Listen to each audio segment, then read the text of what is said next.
Amanuel gooftaa koo ilma Maariyaamii, mootii bara baraa teessoon kee Aariyaamii. Alfaaf Omeegaadhaa baraan hin daangoftu, aangoof humna keetiin hundumaa kan bittu. Amanuel gooftaa koo ilma Maariyaamii, mootii bara baraa teessoon kee Aariyaamii.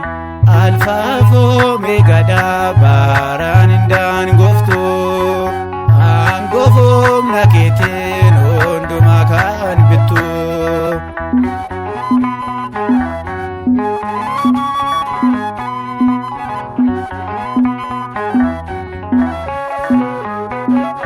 Jaalala ilmaan namaaf biyya lafaa dhufte, dubri irraa dhalatte fayyina nuuf laatte. Waaqummaa keetiin waan hunda raawwatte, dhiifama keetiin addunyaa daawwatte. Amanuel gooftaa koo ilma Maariyaamii, mootii bara baraa teessoon kee Aariyaamii. Alfaaf Omeegaadhaa baraan hin daangoftu, aangoof humna keetiin hundumaa kan bittu.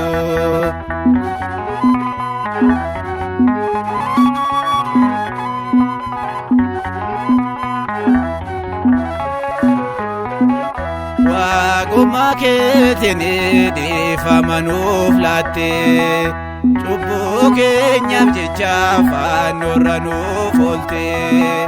Waaqa waaqotaati gooftaa gooftootaati, du'a mootee kaatee guyyaa sadaffaatti. Amanuel gooftaa koo ilma Maariyaamii, mootii bara baraa teessoon kee Aariyaamii. Alfaaf Omeegaadhaa baraan hin daangoftu, aangoof humna keetiin hundumaa kan bittu.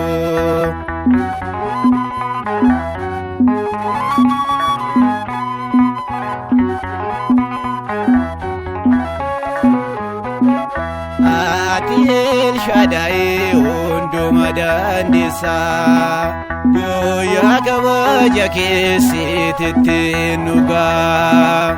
Ilma Waaqayyoodhaa akkamiin ibsina, namoota faarfadhaa galataa galchina.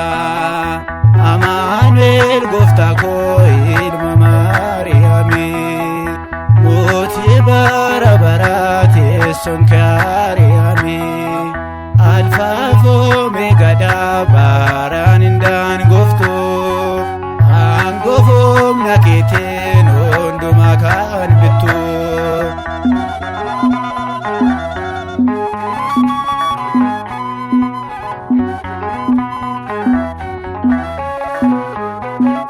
Biyya Itoophiyaa Waaqayyo eebbisee, uumama badhaatu gooftaan nu taasisee. Kanaaf sodaannu isa abdii godhanna, isa fannifamee nuti ni laallamna. Amanuel gooftaa koo ilma Maariyaamii, mootii bara baraa teessoon kee Aariyaamii. Alfaaf Omeegaadhaa baraan hin daangoftu, aangoof humna keetiin hundumaa kan bittu. Amanuel gooftaa koo ilma Maariyaamii, mootii bara baraa teessoon kee Aariyaamii. Alfaaf Omeegaadhaa baraan hin daangoftu. አኬቴ